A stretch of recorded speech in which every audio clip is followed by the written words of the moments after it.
इमरान खान ने दरवाजे तक आकर अदालत में पेश होने से इनकार कर दिया। हुकूमत बेजा ताकत इस्तेमाल नहीं करना चाहती। वजीर कानून आजम नजीर तारड़ कहते हैं कि रियासत के खिलाफ ललकार का यही आलम रहा तो कानून अपना रास्ता बना लेगा।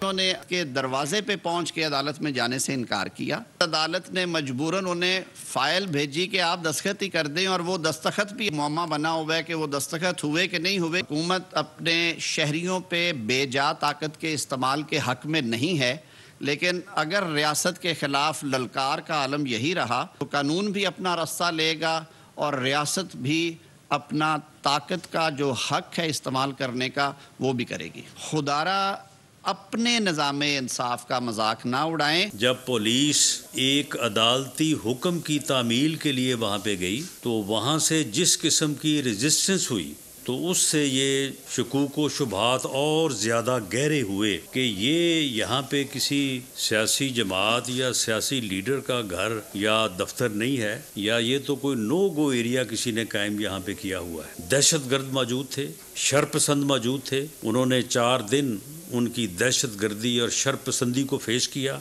लेकिन एक ऐसा प्रेशर बिल्ड किया कि फिर उसे ये कहना पड़ा कि मैं जो है वो अदालत में पेश हूँगा। अदालत में पेश होने से एक दिन पहले उसे तमाम केसेस से जो है वो ज़मानत कबल अज़ गिरफ़्तारी दी गई। मैं समझता हूँ कि ये इस किस्म का जो सलूक है उसे हौसला मिलता है। अगर आपको हमारी ये वीडियो पसंद आई है तो लाइक पर क्लिक कीजिए। सुप्रीम कोर्ट के मंसूर अली शाह साहब जस्टिस एक ऑर्डर पास किया उनकी बेंच, और उस ऑर्डर के अंदर उन्होंने बड़ा क्लियर बता दिया कि जी बरियत की जो दरखास्तें हैं वो कब कब लगेंगी। उसमें से एक वजह उन्होंने बताई कि जी जब कोई क्राइम ही ना हुआ हो तो बरी कर दें ताकि अदालतों पे बोझ ना रहे, वो केसेस चलते ना रहे। सुप्रीम कोर्ट ये मिसालें कब बनाएगा ऐसे लोगों के खिलाफ जो इस तरह की एफआईआर काट रहे हैं, वैसे ऑफिसर्स, और ऐसे लोग जो इस तरह के केसेस को जजेस चला रहे हैं। रहमत का महीना आ गया है, बख्शिश का सफीना आ गया। होगी मुलाकात उलमाए दीन से,